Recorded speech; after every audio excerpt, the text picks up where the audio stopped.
What's up, Artie? How you doing? Hey, good, good. How are you doing? Good. Thanks for coming on board. Hey, I appreciate you bringing me on. I guess my question is like, I saw Chille's recent video that he uploaded, um, the lesson learned video that was posted up on here, where he kind of talked about, where he went wrong, in terms of how he got to where he was. Lesson learned. That my thoughts. That one. Okay. Um, motion denied. And I guess my issue with that is it seemed to me that um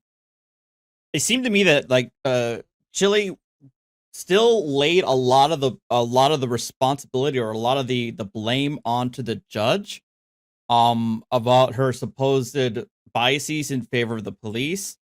Um and rather than asserting, maybe what I did at the time of the incident was I went overboard or I kind of crossed the line. Is that is that the vibe that you get? Because that's kind of like where I'm getting his idea. It would be difficult to lay too much blame on Zimmerman because, in my opinion, Zimmerman had the golden opportunity to show that she is 100% about justice, no matter how she could even state how offended she got. It's so offensive to me. I've been around law enforcement all my life. I view these guys as the good guys. And here you are calling my guys who are protecting my courtroom pigs. But I can put that aside and go, hey, a man doesn't need to be in jail for 180 days because I believe that Mhm. he obstructed. So it's kind of hard for me to see it from that perspective. But on the other side of it, to play devil's advocate, I would agree with you that if you drop the ball as far as decorum and how the court is going to perceive how you acted in a courtroom, and you drop that ball, and a lot of people were kind of counting on you to keep that ball firmly in hand, I would think that you wouldn't focus on anything else other than the mistakes you made and not lay it on anybody else. So in that regard, I agree with you. Well, see, that's the thing. I do know in the video he does talk about like I when I was out of pocket at the trial based on what I said to the marshal, if I had as you said, maintained decorum. But I feel like the core issue here is that in the instances, the I feel like the more fundamental issue is whether or not what he did, the actions that he took at the incident Just to were cl- just lawful. just to clarify, are you talking about the incident on during Bork's stop?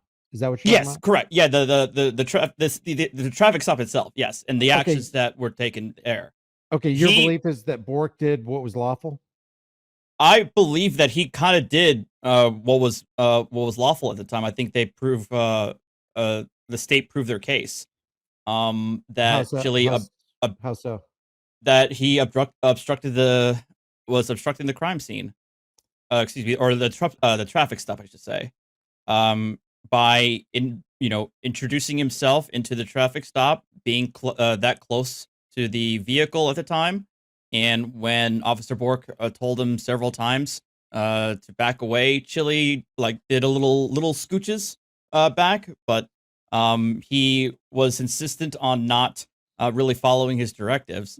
Did he back So away? Did Chile back away?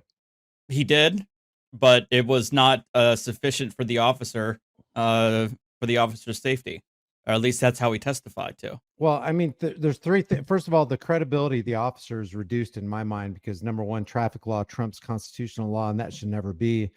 An expired plate is why the lady was pulled over, and registration and asking government for permission to drive your property down the public road is a completely different issue, or is it? It seems like it's all intertwined. So, in my opinion, the cop was committing a crime against individual rights and Well, constitutionally protected rights through traffic law. That's my opinion, number one. And number two, I don't see how you can obstruct while you're engaged in a constitutionally protected activity. I think both you and I agree that we can record government mhm, agents in the as they perform their duties, right?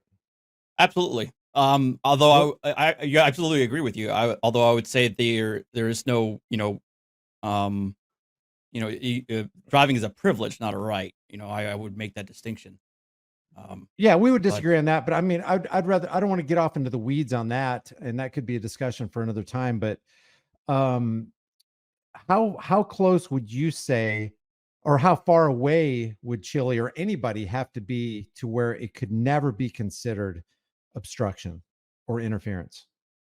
Well, a lot of that is going to be fact sensitive in many instances, right? But in the testimony that the officer gave, he said that he was trained that to say that 21 feet was the what they were the appropriate distance, that what they trained based upon.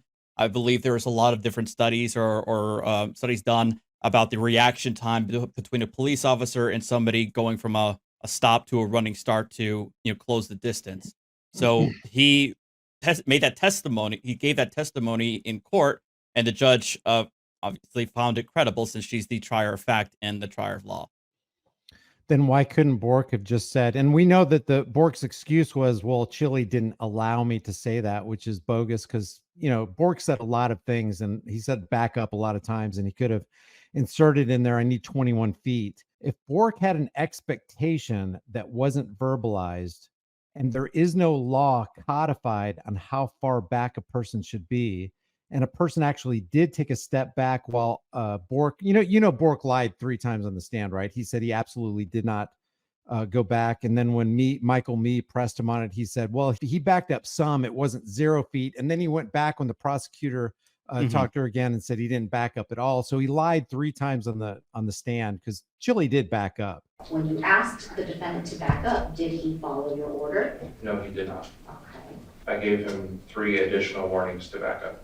Okay, and did he obey those orders? No, he did not. Mind your own business. I'm a member of the press. Go get in your car and do your job, little doggy. Go feed her. You're being detained right now. Okay, then detain me. When the defendant failed to obey your command to back up, that's when you decided to engage him. Yes. And what was the purpose of detaining him? For obstructing my initial traffic stop with the Hyundai. Okay. And did he obey your lawful order? No, he did not. Now, at this point, you may be saying to yourself, this was so long ago. Officer Bork just doesn't remember the details of whether Chille backed up or not. The problem is, he testified that he was able to view the same body camera footage we just saw. Did you have an opportunity to look at your body-worn camera prior to court today? Yes, I did. Okay. Which means he knows Chille backed up, but decided to say he didn't. Your testimony is he never backed up when you were giving him commands, is that correct? If he backed up, it may have been inches, but he didn't substantially back up. And you just reviewed the body-worn camera from your chest, is that correct? Yes, Okay. You didn't notice him backing up every time you directed him to back up? he did not back up. So you backed up 0 feet, in your opinion? Based on that video? Not 0 feet. What was that? He didn't back up 0 feet. He was moving his feet. As to exactly how far he moved back, I don't know, but it wasn't substantial. By my estimation, by Google Earth and where the line was, it looked to me like he backed up at least 2.5 or 3 feet. So he, in my opinion, he had complied with the command that wasn't codified in law. So back to the original question to you, how far back would have been good? Because if nobody knows about 21 feet, how can they back up 21 feet if they're not told? Well, I believe the officer said the officer testified that he pointed to, I think there was a landmark or there was a pole, or maybe I could maybe confusing to a different situation, but he gave Chille a particular landmark that he could back up to, and then from there he had the full right to record the remainder of the incident. But I think the other issue that he had was Chille going up to and speaking with the driver, which if you're close enough to speak with the driver, I feel like the officer does have the authority to ask that person to ask you to back away if you're that close that you're talking to the driver directly.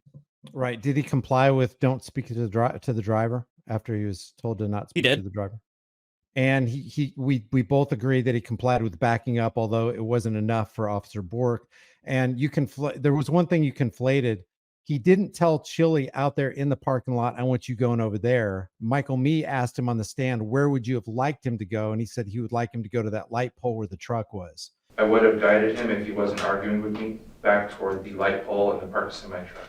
while they were out in the parking lot. There was no specific directive on where he wanted Chille to go. So with But he still everything- wanted him to back up, right? So that's why he kept saying that him scooching 2 feet wasn't obviously wasn't sufficient for the officer.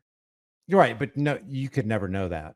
If you're actually backing up, I don't know how you could know that unless you were given an actual directive. Hey, I need you back by the light pole. Even if Bork said, I need you to back up 21 feet, he could have backed up to what he thought was 21 feet, but it turns out it was only 19 feet. And then is an arrest really warranted at that point?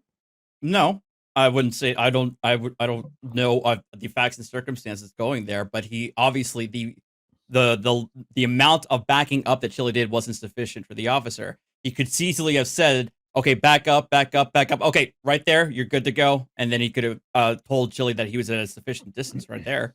But again, the Chille didn't give him the opportunity.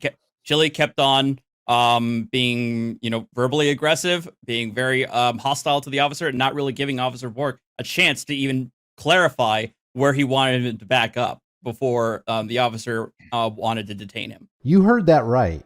Both Artie and the officer maintain that it's Chille's fault that the officer didn't tell him how far back he wanted Chille to go. Chille didn't give him the opportunity, not really giving Officer Bork a chance to even clarify where he wanted him to back up. Chille never gave the officer a chance to tell him whether or not he was at a safe distance because he would not back up any further. Not only that, Artie is wrong.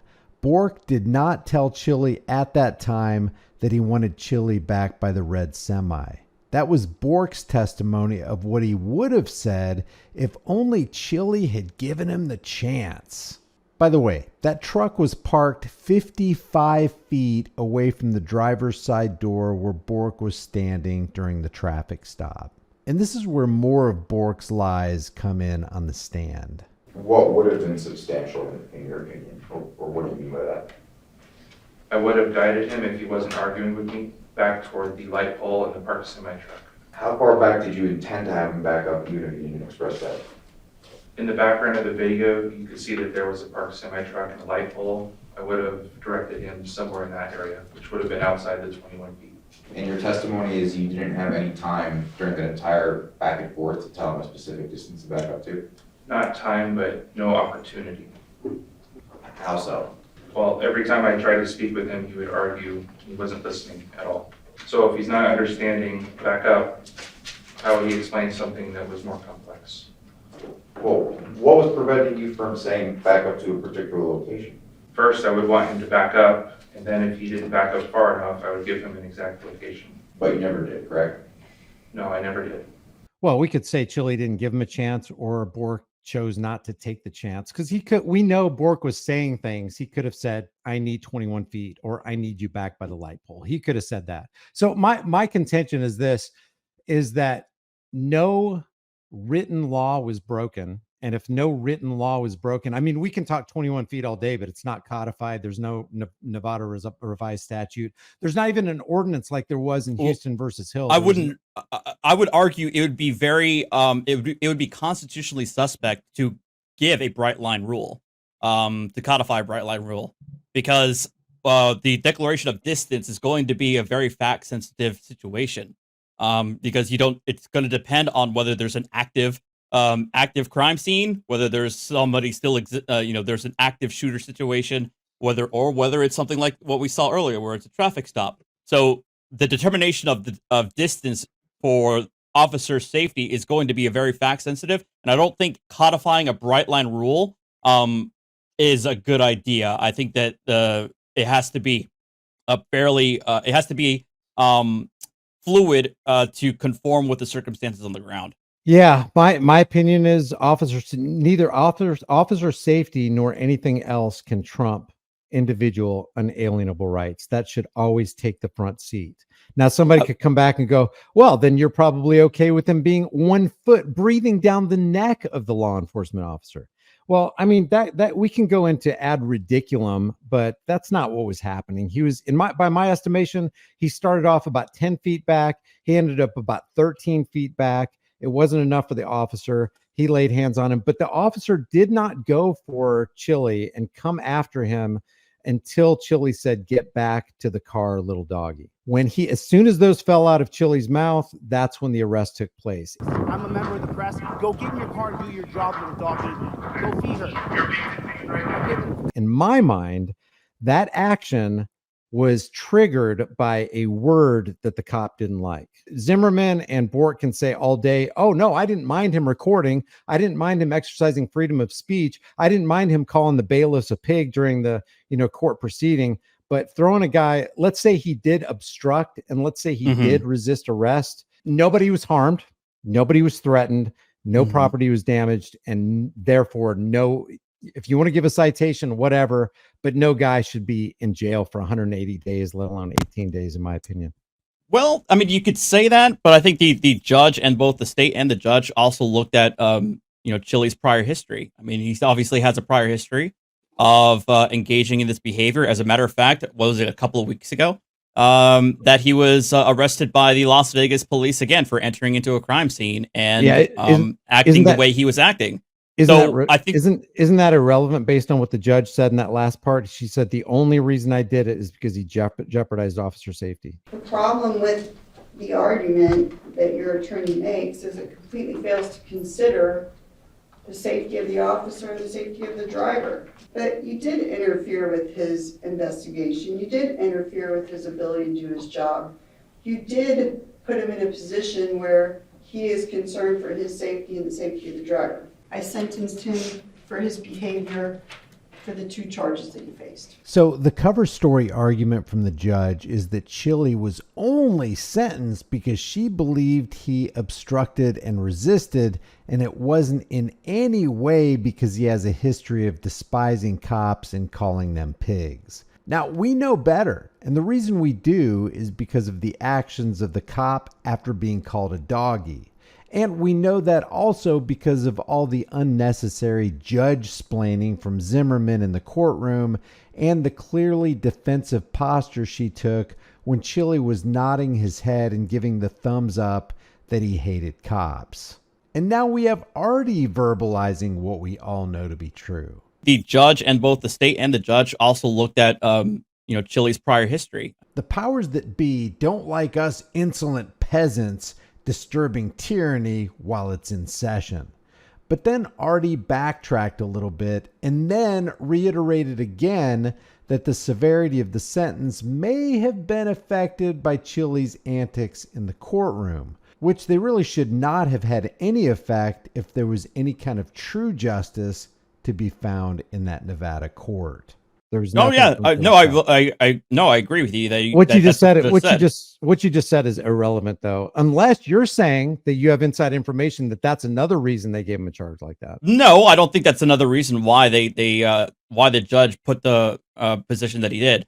If I'm going to be perfectly honest, I'm not gonna sit here and pretend that the judge did not take Chille's actions into account when imposing this actions in court and when imposing the sentence, because she obviously sees that Chille has a certain view. He obviously does not have any remorse for his actions. He's very defiant, and the judge, within her discretion, can impose a certain sentence to see if whether or not it's going to correct his behavior. Obviously, it's probably not. And again, that kind of goes back to my original point of his recent video, lesson learned video, that I don't think he really learned anything here other than to exercise a little bit more self-control in court, which isn't really the point. In your opinion, was the judgment just? Yes. Would it have been more just if she stayed with 365 days instead of 180? No. You think 180 days is good enough? Yeah. But you agree no law was broken? No, I did not agree to that. I agree. I think he both obstructed and resisted. I think the body cam footage is clear. Okay. Now, do you generally back law enforcement and the court system? Yeah, I will say that I'm going to acknowledge my biases and say that I will lean in favor of law enforcement. But that does not mean I I'm always going to side with law enforcement. I'm always going to look at the individual facts of a certain situation. You know, when it comes to, say, for example, a police shooting or a particular traffic stop. But I'm not going to pretend here and say that I have no biases. So I will say that I do have I lean in favor of of law enforcement. Okay. But you do also acknowledge that they do some pretty heinous things as well, right? Oh, absolutely. Is there any point at which an officer can commit an act that you would see as violating 18 USC 242? Yes. What would be an example? Easily the most clear example would be the George Floyd incident. The other clear example I would say would be, say for instance, if somebody was on a public sidewalk across the street and he's filming the town hall, and the cops tell them that he can't record there. I would say that's an obvious violation of somebody's First Amendment rights to record. If somebody was in a traffic stop and without any sort of mention from the officer about whether or not the individual was in a safe distance or an appropriate distance, the cop immediately arrests an individual simply for the fact of filming, saying that you cannot record us while we're engaged in our duties. That's also a pretty obvious violation of somebody's civil rights, because you do have the right to record police in the function of their official duties out in public. So there are a lot of different instances where a police officer can violate somebody's civil rights and under 18 USC 242, and could be subject to lawsuit under 42 1983. Yeah. So do you think that, for example, Roy Hill should have been incarcerated because he broke a city ordinance not to berate police? Do you think the SCOTUS made the wrong decision by overturning the lower court? Roy Hill, I would have to see the facts. I would have to see the facts and circumstances of that case. If based on if the statute says what you say it says, that the statute prohibits, what do you say, berating the police? Yeah, and all he said to the cops was pick on somebody your own size, because he was picking on somebody that he didn't think needed to be picked on, and the cop went and arrested him according to the city ordinance, saying that you don't talk that way to police. I would have to see the statute, but sounds to me like it would be an absolute violation. Mean words does not equate to a violation of the law. Police they're public servants. That's part of the job, that they have to deal with verbal abuse. That's part of that, that comes with the job. So I have no issue necessarily with that. In that regard, so if based, again, I have to see the facts of the case, but if what you're saying is accurate, I would say that would be a violation of the individual's constitutional rights. Okay, well, just to let you know, and I'm sure you already know this, you caught the drift. We fundamentally disagree with this. I don't believe that a guy should be sitting in a cage because some officer or somebody who wore a uniform or special clothing or had a special badge or was granted special authority by a special court system deserves to be in a cage because somebody subjectively felt like they obstructed. So in your opinion, Chille should be at least 21 feet back. If he was 21 feet back, he could say whatever he wanted to say and he could record all he wanted to, right? Well, I'm not going to say whether it's explicitly 21 feet. What I will say, he did not back away to the officers to what the officer felt was a safe distance. The officer testified that it would be 21 feet. Whether that would be the case in the traffic stop, I mean, obviously, let me put it this way: if for example, the officer told Chille to back away to literally the other side of the parking lot, where, like, next to a far end storefront, for example, I would say that that's the officer's. A court can easily find that officer was way out of bounds, and that was not a reasonable safe distance to force Chille to go. So that's but that's obviously going to be a fact sensitive situation. It's going to be determined by either a judge or jury. In my opinion, it's a dangerous way of thinking about what you're talking about, that a guy deserves to be in jail for 180 days because he, quote, obstructed and then resisted arrest, when there's no definite line in the sand. And like you said, that, you know, it'd be very, very difficult to codify that without infringing on rights. But when a directive, when a nondescript, enigmatic directive is given to somebody and they don't know how far back is far enough, I don't see how you can actually pin a charge on somebody when there's no direct directive given and there's no understanding of where he should have gone. I just don't even see how you can do that. Well, again, we won't know. We won't necessarily know because Chille never gave the officer a chance to tell him whether or not he was at a safe distance, because he would not back up any further than the 2 feet that he did. Is it possible that Bork chose not to take the opportunity rather than Chille not giving him the opportunity? Is that a possibility? I mean, anything's possible. I don't know. I can't speak to that. Is it likely that Bork chose not to tell him exactly how far back? Does it have to be Chille? I don't think it was likely. Wait, I'm not. I don't think it was likely. Sorry. Go ahead. Sorry. I know, but it's almost like a false dichotomy. It's like saying that Chille absolutely did not give him an opportunity. Well, there's another side to look. There's actually probably more sides than another side to look at it. But the other side is he didn't actually take the opportunity when it looks like he could have. You know what I mean? That you're not, it kind of concerns me that you're not willing to kind of at least meet in the middle on that one. You know, meet in the middle as in placing some onus on the officer Bork for not being more clear in his directions. No, not taking the opportunity to be more clear. But see, the officer blamed Chille for him not giving an exact directive of how far back he went. And you just blamed Chille. Hey, he didn't give him a chance. That's exactly what Bork said. Do you at least acknowledge that Bork lied 3 times on the stand? I think he clarified on the stand. I don't know if I would say that he directly lied, because he's remembering things on the stand like we are. No. The incident happened a year ago. A lie implies intent.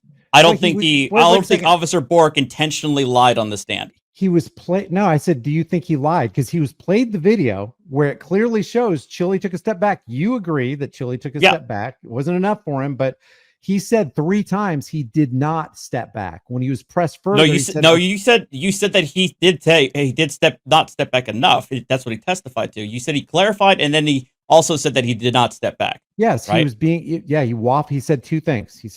3 times he said he did not step back at all. He did not comply at all with the command, which means he didn't even move back an inch. Me pressed him on it. He said, no, I don't mean, he didn't, it wasn't 0 feet. He did back some, just not enough. And then he went back when the prosecution said he did not step back.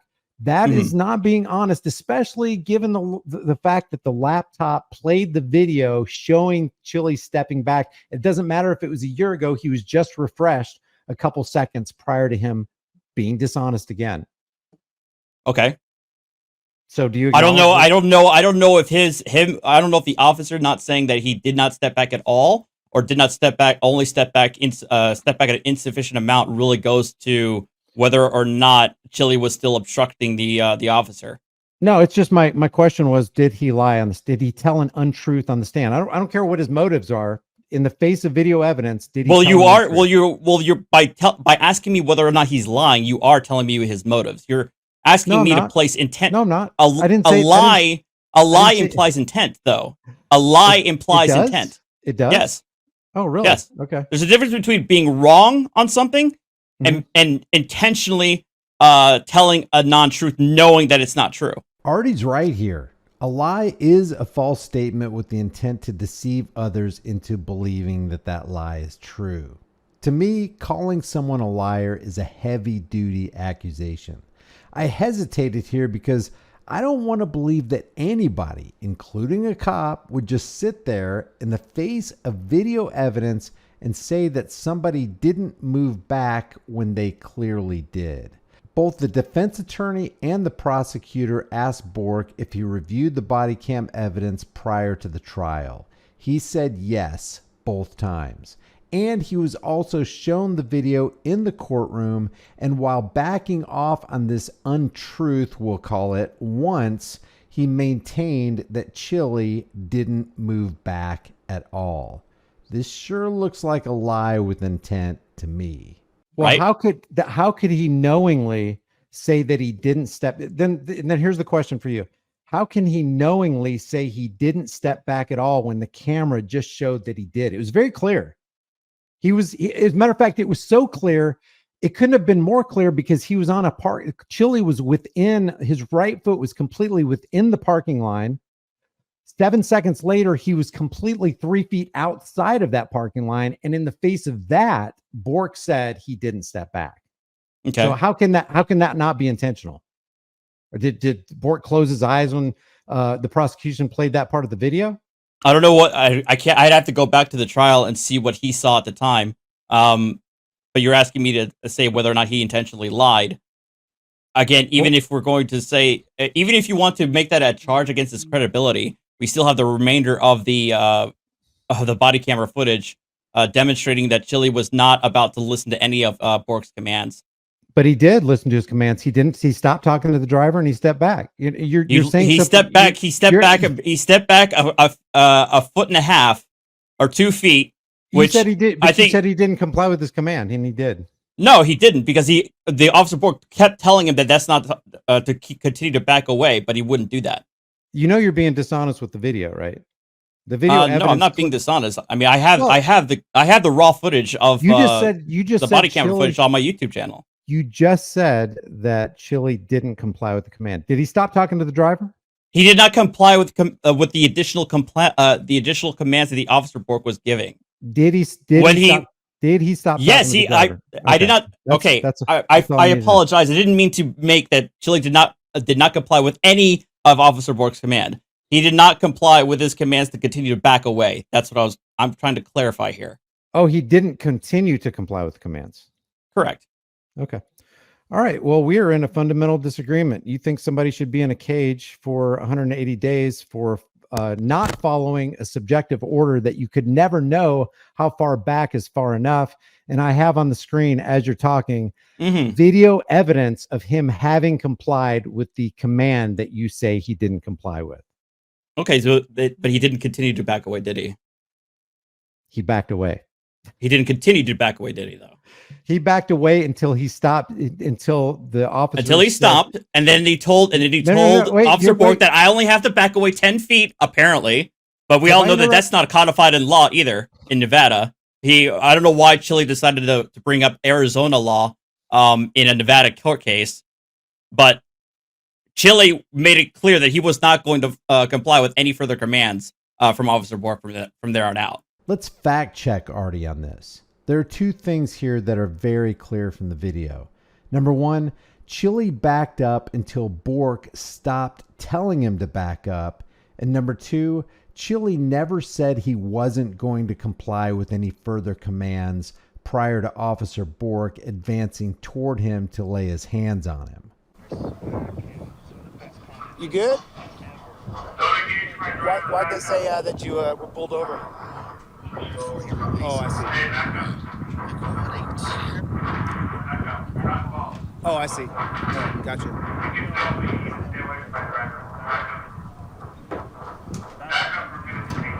You're going to detain me how? In which way? Actually, I'm standing right here. I'm at least 10 feet away, officer. I got to tell you, I'm a constitutional law scholar. You can do whatever you want, but just understand something. Your name will go on the law school. Mind your own f***ing business. Mind your own business. I'm a member of the press. Go get in your car and do your job, little doggy. Go feed her. Okay, then detain me. Oh, you're going to detain a journalist? 2015, Rodriguez. Don't put your hands on me. Don't touch me. Artie's just plain wrong again. According to the video, Artie, Chille stopped backing up when the cop stopped telling him to back up. That's incorrect. I think pretty sure the body cam footage tells the Officer Bork trying to get through to Chille to get him to continue to back away, and he didn't do it. And I have video evidence of Bork saying that he didn't back up, and the same video evidence showing that he absolutely did. So I appreciate you joining, Artie. Thanks Hey, for appreciate it. I'm sorry, I didn't mean to cut you off, but I do appreciate you bringing me on. I thought this was a good conversation. I would love to talk to you about issues involving travel and rights. I've seen a number of your videos. I mean, I have things to say about it, but we can do that later time. But I appreciate it, man. Thank you for bringing me on. All right, take care. Take care. After this live stream, Artie had this to say on his channel. You guys say that I did well. I don't think I did very well. I did stutter a bit. I was kind of acting on the fly because it had been a long time since I watched the trial. So he may have tripped me. I may have been wrong on whether or not the officer had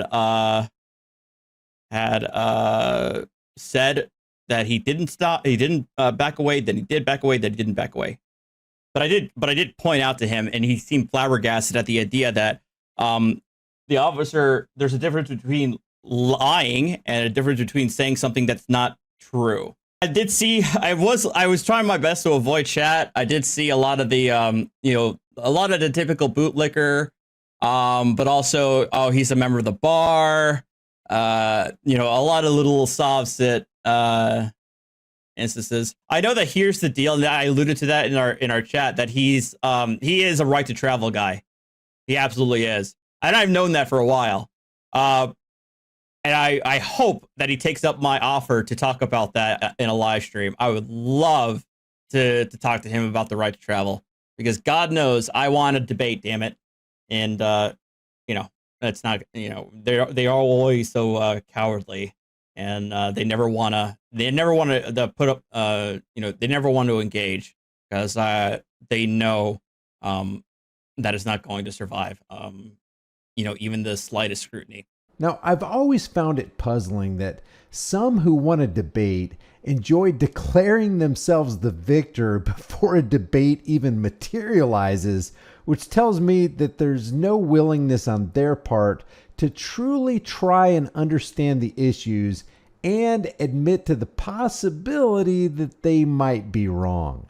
He also comes off as disingenuous when he says they, including me, are always so cowardly. They never want to engage. So he dishonestly sets up a false choice or a false dichotomy. Either you debate me or you're a coward who doesn't have an argument that can withstand scrutiny. Well, there's always a third option, Artie. People don't have time to try to convince a fool who's already made up his mind. Leave your thoughts about this for the world and the global thought police in the comment section below. If you haven't done so already, subscribe to the channel, hit the bell notification icon, give it a thumbs up, share it with everybody you know. Don't forget to subscribe to my email list through my website, highimpactflix.com. If you want to support the channel further, grab a shirt, become a channel member, but more importantly, know what your rights are and stand for your rights. If you don't exercise your rights, you will lose them. I'll see you in the next video.